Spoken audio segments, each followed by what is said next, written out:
E pessoal, bom dia, boa tarde, boa noite, boa madrugada a todos vocês. Como vocês estão? Hoje, como vocês podem ver aqui na TV, estou sozinho. Será um episódio somente apresentado por mim. O nosso querido Fábio não tinha agenda disponível essa semana, somente em um dia que eu não podia, então acabou que desencontrou. E então eu decidi fazer sozinho, né? O Thiago tá bastante tempo sem participar, mas ele vai voltar agora em junho. Conseguiu readequar a agenda dele de trabalho, de vida pessoal, com as datas disponíveis aqui para o podcast. Então, Thiago voltará em junho para a alegria dos nossos ouvintes. O episódio de hoje será sobre a Revolução Sandinista, né? Como vocês já viram no título.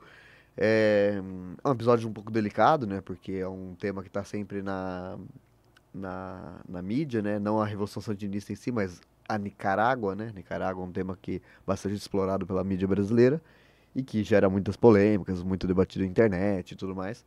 Vamos tentar trazer uma luz historiográfica, uma luz científica a essa temática. O nosso primeiro ponto aqui, nosso primeiro ponto de conversa será sobre o contexto histórico, né?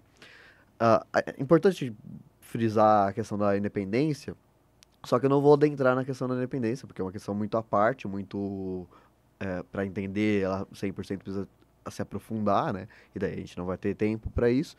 Mas nós temos vários episódios no podcast onde tratamos de independência dos países latino-americanos, especialmente dos países da América Espanhola, né? E segue um padrão em todos os países, e segue um padrão de desenvolvimento dessa luta por independência. E a Nicarágua está dentro desse parâmetro, né? Então, se vocês querem é, entender mais sobre isso dentro do nosso podcast, vocês pesquisem aí no agregador de podcast o que está acontecendo daí é só jogar lá que vai aparecer Equador, Chile, Bolívia e tudo mais. Todos esses países a gente falou sobre esses Cuba, sobre essas independências. E elas seguem mais ou menos, vocês verão que elas seguem mais ou menos um script comum a todos, né? Com, obviamente, nuances de cada um, mas no geral é algo parecido. E a Nicarágua não foge disso, né? O que vale ressaltar é que o desenvolvimento dessa luta por independência, e a independência em si, ela causa um desenvolvimento de uma república, e essa república nasce já muito instável, né? Que é um país que sai de uma dominação colonial muito grande, muito violenta, e por consequência, por diversos fatores, há uma instabilidade econômica muito grande, e essa instabilidade econômica também gera uma instabilidade política. Política e economia estão sempre lado a lado, né? Essa instabilidade política e econômica, ela traz algo muito importante, comum a toda a América Latina, inclusive ao Brasil, que é uma ação imperialista dos Estados Unidos sobre esses países e sobre a Nicarágua também, né? Então, os Estados Unidos é, se impondo economicamente, e daí a gente pode colocar como exemplo, dentro desses países da América Central, muito presente, a United Fruit of America, que era uma empresa estadunidense que controlava absolutamente todos os serviços da Nicarágua, de Cuba, sei lá, de El Salvador, de Honduras, etc. E essa empresa, então, controlava a distribuição de água, distribuição a questão do transporte, questão de segurança. Então, tudo que envolve alimentação, enfim, tudo que envolve o desenvolvimento de uma sociedade ali no país, essa empresa controlava. E como um acordo, entre aspas, né, essa empresa não pagava impostos para Nicarágua, para Cuba, para El Salvador, etc., para esses países. Os impostos eram todos pagos para o governo dos Estados Unidos, recolhidos pelo governo dos Estados Unidos. Então, era um acordo comercial profundamente favorável ao Estados Unidos, né? Desfavorável a esses países, inclusive a Nicarágua. Só que por que esses países aceitavam? Porque eles tinham uma dependência econômica muito grande, né? Tinha uma economia baseada, às vezes, muito só em um ou dois produtos, uma instabilidade muito grande, uma desigualdade, uma concentração de renda e tudo mais. Isso causava uma dependência econômica muito grande e os Estados Unidos estava ali pronto para usufruir disso, né? Daí também, isso também a gente já falou em outros episódios, recentemente, inclusive. E outro ponto que a gente falou que vale ressaltar aqui é por que que os Estados Unidos fazia isso, né? E ainda fazem, que é o mito de fundação estadunidense, o Destino Manifesto, né? Os Estados Unidos acreditam que ele é o povo escolhido para levar a sua cultura adiante em especial a América Latina, na América como um todo, né? Desde do Canadá até o sul da Patagônia. Então, os Estados Unidos possui daí uma ideia é, que diverge um pouco de democratas e republicanos, que daí os republicanos defendem uma doutrina moral, né? Que daí eles não são obrigados a levar a, a sua cultura para o mundo inteiro, como os democratas acreditam, mas especialmente para América, para as Américas, né? Então, de qualquer forma, a América está sempre inserida aí e diante dessa inserção, os Estados Unidos atua dessa forma imperialista, levando a sua cultura, seus produtos, mas também, obviamente, estabelecendo uma relação comercial profundamente favorável à si, né? Então, esse contexto histórico é comum a todos os países da América Latina, América Central em especial, já que a Nicarágua está ali. Cuba é um exemplo muito grande disso, né? Que Cuba, quando os Estados Unidos ajudam, inclusive, a independência de Cuba e coloca em Cuba absolutamente todos os negócios que queria dentro de Cuba, com as balanças comerciais absolutamente favoráveis aos Estados Unidos e, em especial, coloca negócios que não queriam que o povo estadunidense como um todo usufruísse ali, como bordéis e cassinos, e colocava em Cuba, e daí as elites econômicas, especialmente de Miami, iam para Cuba. Então Cuba se tornou, por exemplo, um quintal dos Estados Unidos, né? E a Nicarágua não foi um domínio tão grande assim, mas foi um domínio bastante absoluto também. Mas mais importante do que todo esse preâmbulo econômico, essa dominação econômica, né? Nesse ponto também se sobressai a dominação política, né?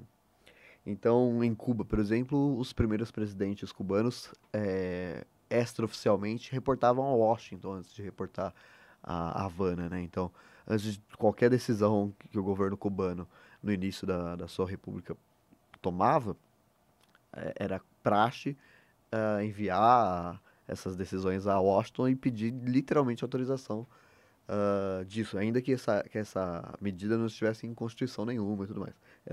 Mostrava a força do domínio estadunidense sobre Cuba. Na Nicarágua isso acontece também, que é a maneira, só que não de uma forma tão direta. Então, os governos nicaragüenses do início da República, eles são bastante submetidos aos interesses estadunidenses, não de uma forma tão direta como em Cuba. Cuba, de fato, é um caso muito especial, mas essas primeiras décadas do século XX, por exemplo, o governo, os governos nicaragüenses eram profundamente favoráveis aos interesses estadunidenses e aqueles que não eram, se tivesse algum governo mais progressista, algum governo com uma perspectiva nacionalista, esse governo ele seria muito provavelmente retirado ou à força ou então com o desenvolvimento de uma perspectiva golpista, né? Então isso acontecia bastante em toda a América Central, acontecia inclusive na América do Sul também. E acontecia exatamente na Nicarágua, né? Então esse é o contexto histórico um pouco mais geral de toda a região ali.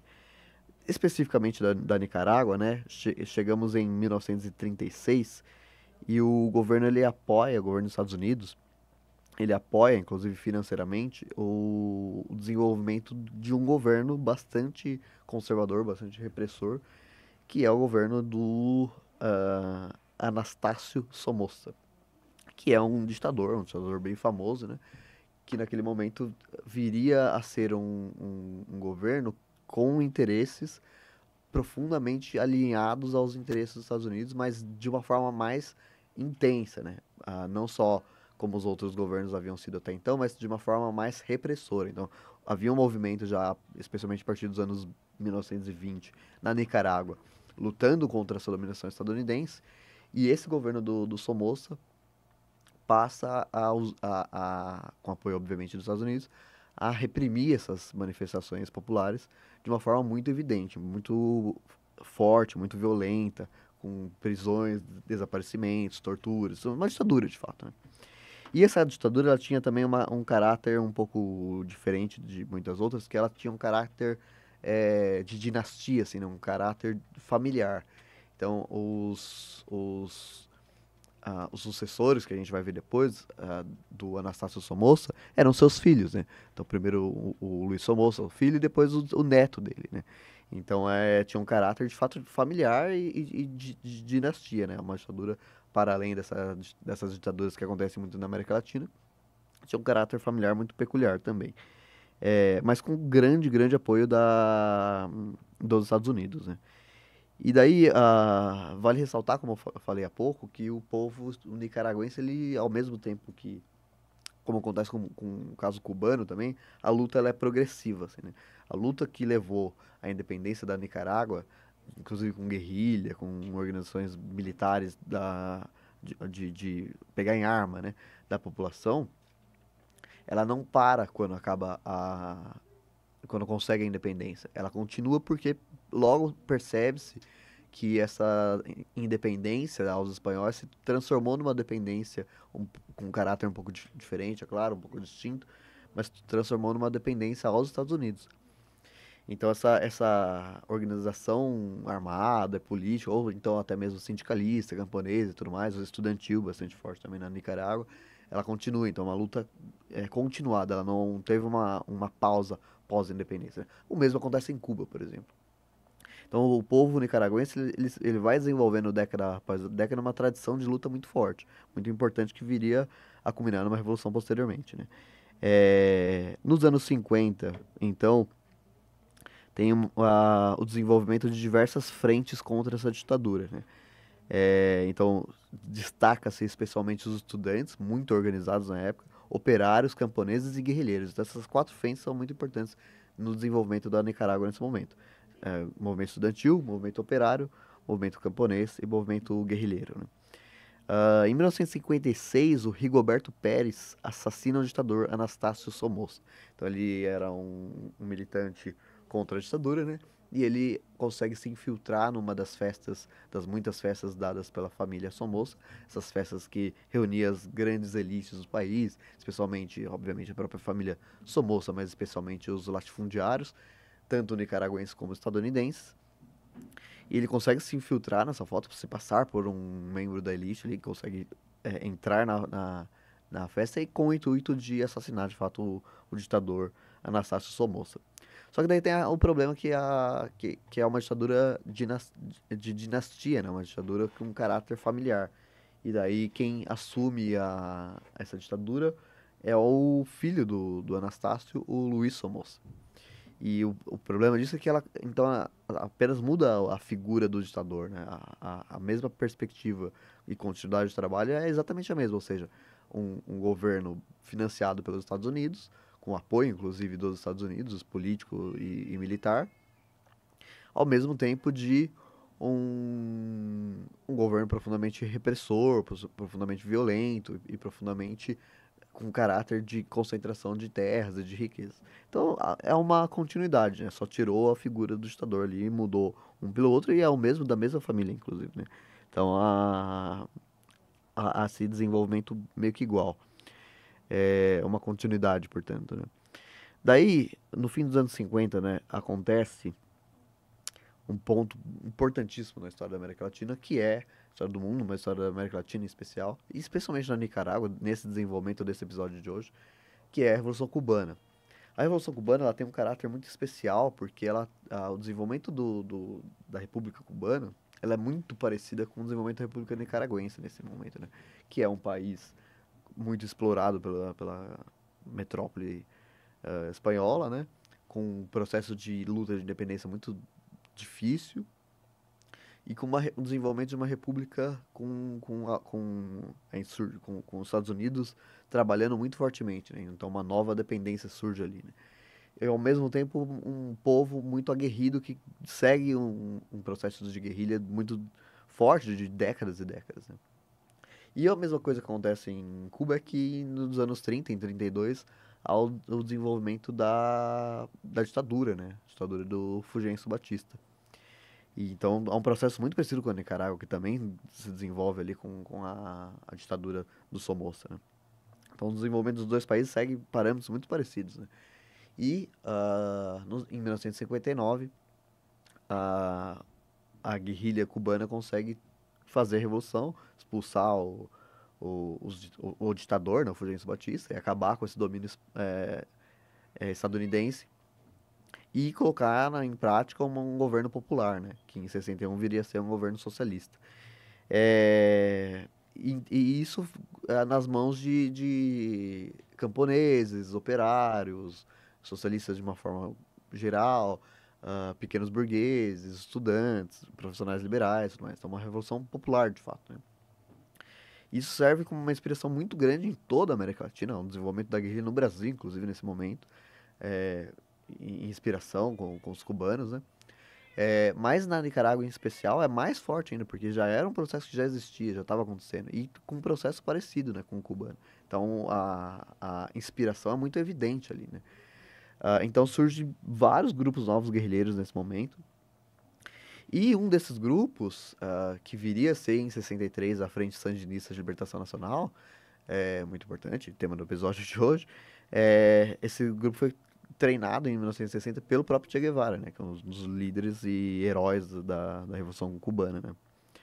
Então para ver a importância que a Revolução Cubana tem nessa inspiração, nesse desenvolvimento da luta na Nicarágua, né, no aprofundamento da luta, né, porque já estava desenvolvido, né, é um aprofundamento.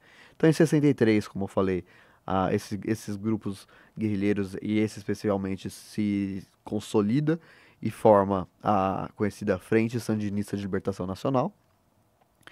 E dentro dessa perspectiva, tem que explicar o que é sandinista, né? Sandinista faz alusão a Augusto César Sandino, que é no desenvolvimento da América Latina, né, América Espanhola, especial, tem várias figuras que se destacam ao longo das décadas, primeiro nas independências, tipo o Simão Bolívar, por exemplo, né?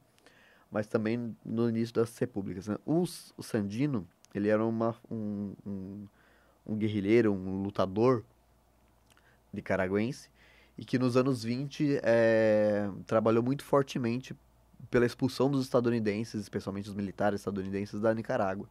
E conseguiu isso. Então, durante os anos 20, e especialmente em 1933, ele lidera um grupo de insurgentes que consegue garantir a expulsão de todos os militares estadunidenses da Nicarágua. Que ele era essa figura muito comum na América Latina que defendia a autonomia dos povos latino-americanos, né, perante no caso, os Estados Unidos, que era mais forte aqui, mas também perante a perspectiva neocolonial ou imperialista inglesa, por exemplo, ou de outros povos europeus. Então, isso é muito comum na América Latina e não tem necessariamente um caráter socialista, né? Tem um caráter muito revolucionário, mas não necessariamente socialista, porque muitas vezes pode ser um nacionalismo, né? De ressaltar a importância do povo da Nicarágua, do povo de Cuba e tudo mais, e sua autonomia, mas que muitas vezes também, depois, um segundo passo, como aconteceu em Cuba, caía no socialismo, né? Se desenvolvia para um socialismo. Que daí é a ideia do povo como si, né? A classe como um todo. Era um passo adiante, portanto. Mas o Sandino, portanto, ele possui essa perspectiva de autonomia do povo nicaragüense contra os Estados Unidos já desde os anos 20. Então a gente está falando do início de uma frente guerrilheira em 1963, mas ele viveu em 1920, lutou em 1920, conseguiu o êxito em 1933, mas em 1934 foi assassinado justamente pelo chefe da Guarda Nacional da época, o ahn, Anastácio Somoza, que viria a ser o ditador posteriormente. Só que o Sandino se transforma num símbolo da luta pela autonomia dos povos, especialmente na Nicarágua, né? Assim como foi José Martí em Cuba, por exemplo. Então por isso que ele era um mártir, né, na luta. Assim como você conversa hoje em dia com cubanos, os cubanos há muito tempo, mas hoje em dia também eles possuem essa perspectiva de quase uma idolatria ao Martí, né, por ter sido esse cara que libertou o povo dos espanhóis e tudo mais. O Sandino tem essa perspectiva também dentro da Nicarágua, ainda hoje, inclusive. E daí, avançando um pouco nessa questão, é importante levar, né, trazer alguns dados, mostrar o que era a ditadura da família Somoza e qual a relação dessa ditadura com os Estados Unidos, né? No fim dos anos 60, início dos anos 70, a família Somoza detinha 20% das terras cultiváveis da Nicarágua.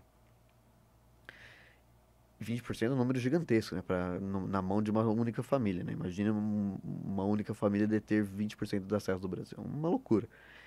E os outros 80% das terras cultiváveis nicaragüenses estavam na mão de grandes latifundiários, sendo que 80% desses latifundiários eram estadunidenses. Então essa é uma relação muito importante que é importante mostrar. A ditadura Somoza serviu para dois grandes aspectos gerais.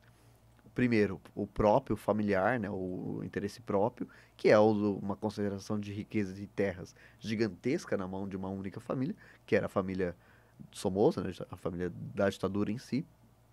Então não tem o interesse na pátria, né, no desenvolvimento da pátria contra, sei lá, comunistas, como se dizia na época, né, obviamente. Tem o interesse próprio, né, de desenvolvimento da riqueza da família Somoza, muito claramente. É, e também para os Estados Unidos tinha um desenvolvimento muito evidente também, que é usar a terra nicaragüense para o desenvolvimento da economia nicaragüense, mas completamente sequestrada pelos Estados Unidos. Tanto dos parâmetros que a gente falou no início do contexto geral, quanto também nesses parâmetros de estabelecer grandes latifúndios na mão de grandes donos da terra estadunidenses, né? São pessoas, cidadãos estadunidenses que iam para Nicarágua e estabeleciam verdadeiros impérios de fazendas e de grandes latifúndios, né? E, portanto, uma concentração de renda muito grande. Isso implica numa enorme parcela da economia nicaragüense na mão de pouquíssimas pessoas, né? Inclusive, especialmente estrangeiros, né? O que é uma loucura, fazendo com que a concentração de renda da Nicarágua fosse muito, muito, muito, muito drástica. Muito pior que aconteceu no Brasil nesse mesmo período, por exemplo. E no Brasil já é um problema, né? Então, imagina na Nicarágua. Então, a consequência óbvia é uma grande miséria, um grande empobrecimento da população, problemas muito drásticos, né? E uma grande violência urbana também, como consequência e tudo mais. Então, o desenvolvimento essa ditadura, que já tinha décadas já de existência, né? Desde 36, é justamente isso, né? Um saque do Estado e da terra, do país em si, na mão de pouquíssimas pessoas, sendo que muitas dessas eram estrangeiras. E em 1972 acontece um agravamento desse problema ainda, que é um terremoto. Acontece um terremoto muito forte em Manágua, né? Capital da Nicarágua. E esse terremoto leva a uma ajuda humanitária muito grande, dada a destruição quase por completa da cidade da capital do país, e cidades próximas e tudo mais. E essa ajuda humanitária ela é roubada, literalmente, pela família Somoza, né? Então a família Somoza abocanha a maior parte dessa ajuda humanitária a financeira, evidentemente, e guarda para si isso. Então rouba esse dinheiro e deixa uma pequena parte para a população. E isso, obviamente, aprofunda ainda mais. Quando isso acontece, quando esse roubo da ajuda humanitária acontece, é um momento muito chave na mudança da luta guerrilheira, da luta contra a ditadura, porque daí, nesse momento, surge um novo elemento de luta contra a ditadura, que é a pequena burguesia, né? A pequena e a média burguesia. Se formos estudar outros processos revolucionários, veremos, e especialmente os que deram certo, né, os exitosos. Vou pegar um exemplo simples: Cuba, ali perto, né, importante para esse processo, e a União Soviética, a Rússia. Vamos perceber que as pequenas burguesias e as médias burguesias sempre entraram no momento final ali. É sempre o momento onde há essa união entre classe trabalhadora e pequena e média burguesia, onde que é o ponto de virada, né? Porque daí a grande elite do país fica muito isolada. Porque mesmo aqueles que são também burgueses, mas são pequenos, são menores, né? O dono do mercado, o dono do mercadinho, o dono da vendinha, o dono enfim, de pequenos negócios, né? Da rádio comunitária, etc. Esse cara que não tem o poder político, mas que tem o poder de empregar outras pessoas e tudo mais, Quando esse grupo de pessoas entra na luta revolucionária, normalmente a revolução dá um fôlego grande e ela tende a chegar ao êxito, né? E acontece essa entrada dessa classe em 1972, depois desse roubo. Porque daí há um ganho de consciência, né? De que quando há uma tragédia dessa proporção, isso fica claro na pandemia que a gente passou recentemente, quando há uma tragédia dessa proporção, trabalhadores comuns, né, trabalhadores despossuídos e pequena burguesia estão muito mais próximos um do outro do que o grande burguês, né, do que o dono da grande emissora de TV, do que o grande latifundiário, do que o dono da grande rede de mercado. Porque esses passam por essas tragédias como se nada estivesse acontecendo, né? Tem algum problema ali, mas nada muito grave para o seu próprio bolso, né? E para o seu próprio estilo de vida, etc, etc. E é capaz ainda de lucrar em cima disso. Ah, como aconteceu na pandemia, inclusive. Já o dono do mercado, ele tem que se virar, senão ele vai passar fome, exatamente igual o trabalhador. Esse ganho de consciência acontece normalmente nesses grandes eventos e aconteceu na Nicarágua, né?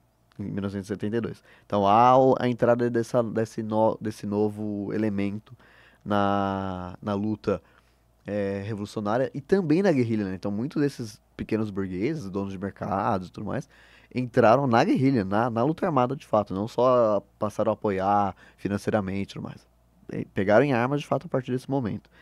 É, Então, essa distinção eu espero tenha ficado clara, né? O que é a burguesia em si, né? A burguesia, do ponto de vista marxista, tem a diferença, né? O, a burguesia que os marxistas falam muito é justamente esse grande latifundiário, esse grande dono ou grupo de donos de grandes empresas que têm o poder de influenciar, por exemplo, o plano diretório da cidade de São Paulo, por exemplo. Não é o dono do mercado da esquina, o dono da rádio comunitária, o dono da banca de jornal, tudo mais. É o grande capitalista, né? O que de fato tem a força política, né? E a pequena burguesia é quem vai em algum momento ganhar consciência, uma consciência revolucionária, né? Então, depois dessa aliança, o que a gente tinha na segunda metade da década de 70, né, na Nicarágua era uma divisão, eh, uma ditadura, portanto, apoiada pelos grandes latifundiários, que tinham um poder de concentração de dinheiro, de política, né, poder político muito grande, e apoiados pelos Estados Unidos. Então era um grupo muito diminuto de pessoas, mas com poder político muito grande, apoiado pela principal economia do mundo, né? Do outro lado, basicamente todo o resto da população, que era a imensa maior parte de trabalhadores, e essa agora pequena e média burguesia, né? Então era aquela coisa meio Revolução Francesa, assim, de 99% da população de um lado e 1% do outro. É meio que isso, assim, que tinha nesse momento. E daí, nesse fim da segunda metade da década de 70, surge a figura que é importante destacar e que é ponto fundamental do desenvolvimento da conquista da, da derrotada da ditadura, né? Que é o Carlos Fonseca Amador. O Carlos Fonseca é uma espécie de Che Guevara da Nicarágua. Por quê?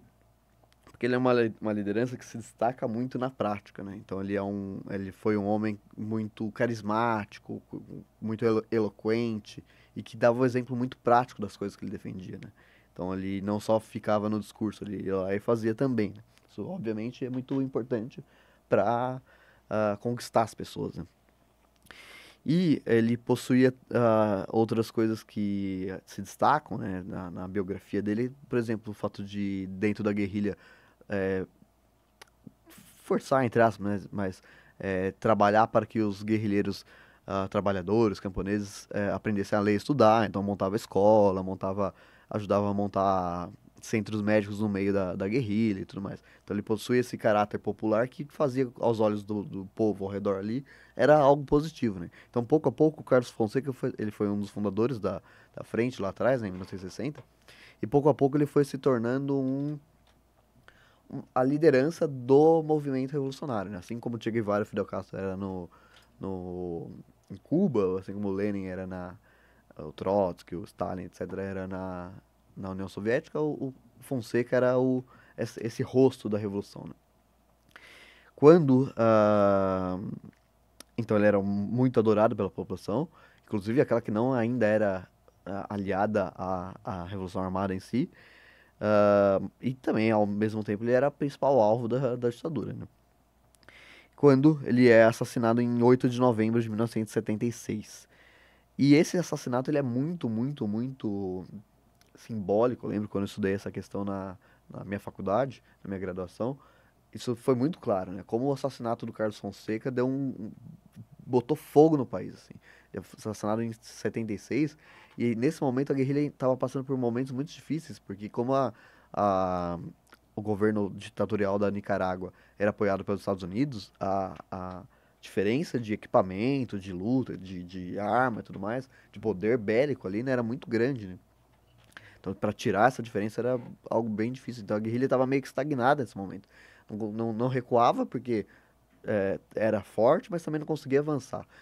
E a luta persistia já por bastante tempo, né? Quando há o assassinato do Fonseca, há uma explosão muito grande. O país realmente pegou fogo, assim. E daí hein, o número de quadros guerrilheiros aumentou muito. Então a população camponesa, a população operária, que até então ainda não estava nas fileiras revolucionárias, passaram a entrar nessas fileiras. Então o número de guerrilheiros aumentou muito, muito. O apoio internacional de países como Cuba, por exemplo, aumentou muito também. Inclusive brasileiros. Eu conheci na minha graduação também uma mulher brasileira que foi lutar nesse momento na Nicarágua, pegar armas e lutar lá. Então foi de fato uma ebulição do país. Quando o Fonseca morreu, e daí foi um aprofundamento também de outras frentes de lutas, né, muito fortes também, como as greves trabalhistas, as greves de camponeses e o movimento estudantil. Então, de fato, há uma ebulição muito grande nesse momento. E chegamos em 1979, né, o ano da Revolução, e a guerrilha percebeu, e daí foi fundamental para conseguir ganhar, que eles estavam desunidos, né? Tinham três frentes de grupos guerrilheiros, e eles perceberam que a chance de ganhar era se unindo, né? Montar uma grande frente ampla para conseguir lograr esse êxito, né? E de fato foi o que eles fizeram, liderar essa frente liderada pela Frente Sandinista de Libertação Nacional, o grupo do Carlos Fonseca. E em julho de 1979 a guerrilha já tinha tomado todas as cidades da Nicarágua, exceto a capital. E, bem, a partir do momento que isso acontece, normalmente em uma guerra, em um processo revolucionário, é sinal que vai acontecer a derrotada do outro lado, né? E em 19 de julho, o Anastácio Somoza Debayle, que é o neto do Anastácio Somoza lá da década de 30, filho do Luiz Somoza, que entrou no poder em 56, ele foge, ele vê que a derrota era inevitável, ele faz o que todos os ditadores de direita da América Latina faz, que é fugir para Miami, né? Não foge para Miami para não morrer ou ser preso e tal. E o governo fica vago, portanto, e triunfa a Revolução Sandinista. Pois bem, a Revolução Sandinista, nesse momento, então, ela junta uma. E daí são pontos muito importantes para entender o hoje, inclusive, né? Eles montam uma junta governamental, normal, aconteceu na União Soviética, aconteceu na Rússia, né? Aconteceu em Cuba também, mas essa a questão dos sandinistas eles não deram um passo além, né? Eles ficaram nisso, mas foi um momento importante ali que eles, em 79, eles fazem uma junta governamental entre lideranças importantes da guerrilha e lideranças importantes dos setores burgueses da sociedade que apoiaram o processo revolucionário, né? E são feitas uma série de mudanças ali bastante importantes que eu vou elencar aqui. São coisas simples, óbvias. Desapropriação de terras da família Somoza, então todas as terras da família Somoza, os 20% lá, são desapropriadas. A desapropriação de grandes latifúndios das mãos de estrangeiros, né? Todas as terras que eram pertencentes, todos os latifúndios que eram de donos estadunidenses em especial, mas também alguns europeus foram desapropriados. A divisão dessas terras entre terras públicas para a classe trabalhadora, camponesa e tudo mais, e cooperativas, formação de cooperativas de trabalhadores, e terras privadas pequenas, né? Então pequenas porções de terras na mão das burguesias, né? Da pequena e média burguesia. Então a divisão das terras ali conforme a necessidade do povo nicaragüense, né? e a nacionalização de setores chaves, né? Então a nacionalização da exploração de água, da nacionalização da produção de borracha, do rum, né? Que na América Central é tão comum, né? Até hoje. A nacionalização da exploração da borracha. Então esses setores que se bota na mão do latifúndio de novo, desculpa o português, mas vai dar merda. Então tem que colocar na mão do Estado nesse momento para evitar uma nova concentração de renda, né? É, E, muito importante, o grande incentivo na educação, porque quando acontece a Revolução, em 1979, a, a taxa de analfabetismo da população nicaragüense era de 50%. Então, metade da população não sabia ler e escrever. E em 5 meses, o governo conseguiu diminuir para 11%. Como? Usando, pode ser tema de outro episódio no futuro, usando o método do Paulo Freire, né? O Paulo Freire desenvolveu um método de alfabetização de adultos muito conhecido, muito usado, inclusive mundo afora, é, e muito estudado, né, por dezenas, centenas de universidades do mundo afora, tipo Harvard, né? Não é nenhuma universidade comunista, não. Coisas dos Estados Unidos, de Inglaterra e tudo mais. E de fato, muitos países botaram em prática isso. E um deles foi de fato a Nicarágua e diminuiu 39% de 50 para 11, né? Então, uma diminuição muito impressionante em 5 meses apenas, né? Só que daí tem um ponto que daí é o ponto da explicação do agora, né? Do desenvolvimento para chegar no agora no Daniel Ortega atualmente. Os países que fizeram uma revolução armada com caráter nacionalista latino-americano ou socialista, caráter revolucionário, portanto, como foi a Revolução Sandinista, eles deram um passo adiante, eles chegaram ao socialismo, por uma percepção muito clara de que não daria certo se fosse de outra forma.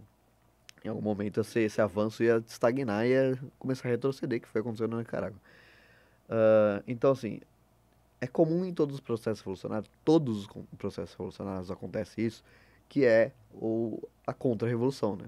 Então, quem perdeu o domínio do Estado ali não vai, tudo bem, perdemos, tchau. Vou sentar e esperar o que vai acontecer. Não, quem perdeu vai lutar para tomar de volta, né? Absolutamente sempre foi assim. Vamos pegar São Paulo como exemplo. A Revolução de 30, o poder sai das mãos de São Paulo e de Minas, especialmente São Paulo. Em 32 tem a Revolução Constitucionalista, que nada mais é do que uma birra das grandes oligarquias paulistas para tentar pegar o poder de volta, né? O poder que eles tinham perdido. Não tem nada, não tem pouquíssimo a ver com Constituição, 1932 de São Paulo. Mas acontece esse processo de contra-revolução em Cuba, com a invasão da Baía dos Porcos em 61. Acontece a Guerra Civil na Rússia, logo depois da Revolução. Dura 8 anos, 7 anos na Rússia, bastante devastadora. E acontece na Nicarágua também. Só que na Nicarágua, a diferença é que o governo revolucionário nicaragüense não seguiu o caminho do socialismo, né? Não seguiu o caminho da extinção da burguesia como um todo, como foi em Cuba, como foi na União Soviética. Eles optaram por estabelecer um governo de conciliação de classes, que seria a ideia de que nós podemos desenvolver todas as classes de uma forma pacífica, né? Então, desenvolver a classe trabalhadora, melhores condições de vida para operários e camponeses e tudo mais, ao mesmo tempo que a gente enche o bolso de dinheiro da burguesia. Só que assim, a história mostrou que isso é impossível. Ou você faz uma coisa ou você faz outra. Exceto raríssimas exceções, como, sei lá, Finlândia, Dinamarca e tudo mais, mas são casos muito específicos de países que não têm os problemas que a América Latina teve ao longo dos últimos séculos, né? Na América Latina isso é impossível. E a partir do momento que o governo nicaragüense apostou essa carta e deixou esses contras se desenvolverem, ao desenvolvimento também da chegada dos Estados Unidos novamente nessa perspectiva. Os Estados Unidos passam a financiar grupos contra-revolucionários armados, né, que causam uma guerra civil e para se defender o governo, portanto, responde de forma militar esse avanço dos grupos contra-revolucionários. Então, é uma guerra civil, de fato, financiada pelos Estados Unidos. Então, é isso é documentado, inclusive. É um dinheiro do imperialismo estadunidense, então é muito dinheiro. Então, obviamente, esses grupos armados ficam muito fortes e que sustentam uma guerra civil por bastante tempo.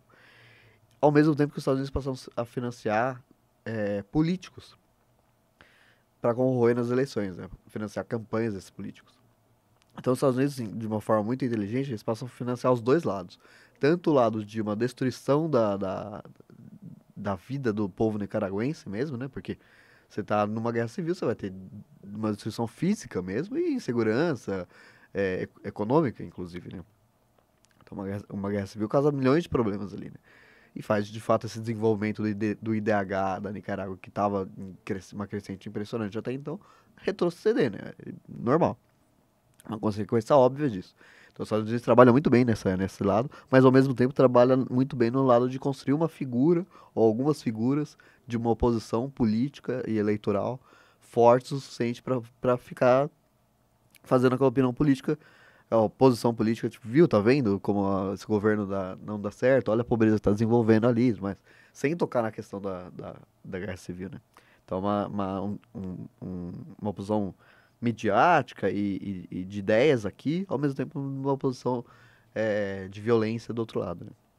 Então, os Estados Unidos meio que cercou o desenvolvimento do governo sandinista, né? De uma forma muito inteligente, fazendo o papel que lhes cabe enquanto imperialistas. O erro, na minha opinião, foi justamente os sandinistas não perceberem isso e apostarem na conciliação de classe e tudo mais. Então, esse desenvolvimento, a Frente Sandinista vai vencendo eleições após eleições até chegar em 1990. Em 1990, os sandinistas perdem, o candidato apoiado pelos Estados Unidos vence. E ah, a Guerra Civil imediatamente acaba, coincidentemente, né? E, como consequência, os anos 90 são recheados por governos neoliberais na Nicarágua. E a consequência óbvia é justamente o desenvolvimento de uma nova concentração de renda, um surgimento de novos latifúndios que não tinha antes, nesse período de governo dos sandinistas. Então, se há concentração de renda e há concentração de terras, há gente na rua, gente passando fome, a gente, novamente, pessoas miseráveis, né? Então, ao desenvolvimento que normalmente acontece em governos neoliberais, né? É, então, volta essa instabilidade que sempre teve na América Latina, né? E sempre teve na Nicarágua. E daí a gente cai hoje em dia, né? E daí é muito importante estabelecer questões importantes hoje em dia, porque assim, vivemos num mundo de um debate muito pobre em redes sociais, né? E que acaba se tornando verdade, né? Já que é o espaço de debate público que temos hoje em dia, né? Então, o Brasil ele possui um desenvolvimento midiático onde os maiores canais de televisão e de jornais e mesmo na internet são muito controlados por pequenos grupos, né? Historicamente sempre foi assim. Há uma concentração de discursos midiáticos que interessam, obviamente, as grandes elites, né? Nas quais esses conglomerados de comunicação fazem parte, né? Então, as notícias que vêm da Nicarágua são sempre com o mesmo viés, ponto. Atendem bastante interesse dos Estados Unidos, por exemplo, interesse imperialista dos Estados Unidos. Então, há um processo hoje em dia no governo do Daniel Ortega de um golpismo estadunidense, apoiado por todo mundo que apoia os Estados Unidos, né? No caso, por exemplo, a elite econômica brasileira e a elite da comunicação brasileira. Só que isso não faz com que o governo do Daniel Ortega seja bonzinho, é que tá a questão. O Daniel Ortega é um ditador. Ele é um ditador da esquerda, de fato. Ele é um cara que se vende como socialista e tudo mais, mas que tá colocando em prática na Nicarágua uma ditadura. Que mata opositor, que tortura pessoas, que desaparece pessoas, tudo mais. Que exila poetas, músicos e tudo mais. Então é uma ditadura. Não é um desenvolvimento de um socialismo, é uma ditadura. que se pinta de vermelho e tudo mais, mas é uma ditadura. Só que daí é essa questão, as duas coisas são verdades. Ao mesmo tempo que o governo de Daniel Ortega é uma ditadura, acontece um trabalho golpista estadunidense muito forte lá dentro, até hoje, ah, para derrubá-lo, né? Então, que seria o ideal? O ideal seria o desenvolvimento de uma, e que existe, obviamente, só que é um grupo mais diminuto e muito perseguido pela própria ditadura, que é o ideal seria um desenvolvimento de uma oposição de esquerda, né? Uma oposição com um caráter sandinista de fato, né? Caráter revolucionário, uma oposição socialista e tudo mais, que atenda aos interesses do trabalhador nicaragüense como um todo. Mas o que acontece na Nicarágua hoje, que daí é muito pesado para muitos grupos da esquerda falar isso, inclusive, por exemplo, o próprio PT, né? É justamente isso. Daniel Ortega é um ditador. Ponto. Ao mesmo tempo, porque a gente tem que parar de analisar a história como bem e mal, não é Hollywood. Não é porque uma coisa está acontecendo que a outra coisa não pode estar acontecendo igualmente ruim, igualmente complicada e tudo mais. As duas coisas são muito negativas para o desenvolvimento da vida do povo nicaragüense, né? O povo nicaragüense vive uma ditadura, ao mesmo tempo que a oposição principal, que é apoiada pelos Estados Unidos, também é uma oposição golpista, com os mesmos interesses de violência, de concentração de renda e tudo mais. Então é uma situação muito complicada, né? Essa opinião nossa, inclusive, que é uma opinião minha e do Fábio, nós dois concordamos com essa opinião. É uma opinião que provavelmente vai trazer hate dos dois lados, assim. A social-democracia brasileira, os petistas que nos acompanham vão nos odiar por essa opinião. O pessoal da direita também, mas é a vida, né? Paciência.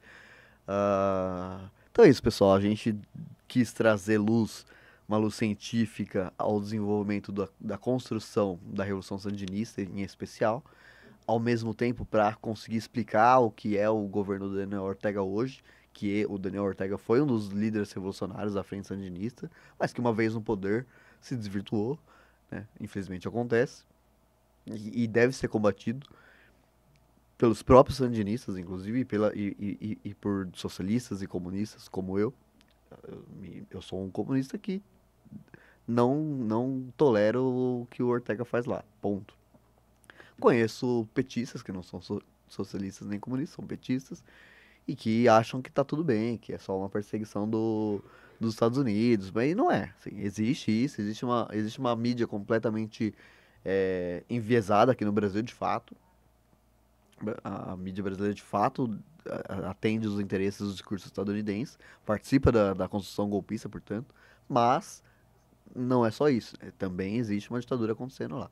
Então, o importante para analisar a, a Nicarágua, na minha opinião, é buscar informações fora da mídia, né? Buscar informações especialmente acadêmicas e informações de portais de notícias independentes de toda a América Latina. Que daí vocês vão encontrar versões menos enviesadas, seja para um lado, seja para o outro.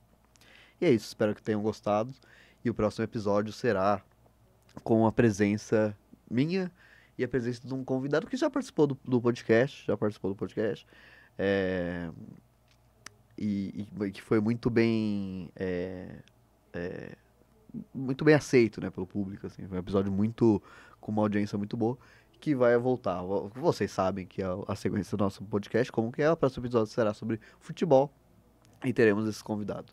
Então será novamente, muito provavelmente, nesse estúdio aqui, com essa mesa que vocês gostam tanto, e sem o participante ao vivo, né? Somente os dois, ao vivo não, online, somente os dois ao vivo. E é isso, espero que tenham gostado, abraços e beijos. Tchau. Ai, não, abraço, beijo, tchau, não. É aquela coisa que eu sempre esqueço de falar. Nos sigam em redes sociais, temos Instagram, temos TikTok e o YouTube em especial também, mas estamos em outros agregadores de podcast também, Spotify, Deezer, Apple Podcast, todos esses estamos. Mas os que temos mais públicos são YouTube e Spotify. Mas também temos um bom público no TikTok em especial. Eu não vejo TikTok, porque eu acho extremamente viciante. Então eu deixo pro Thiago se virar com isso.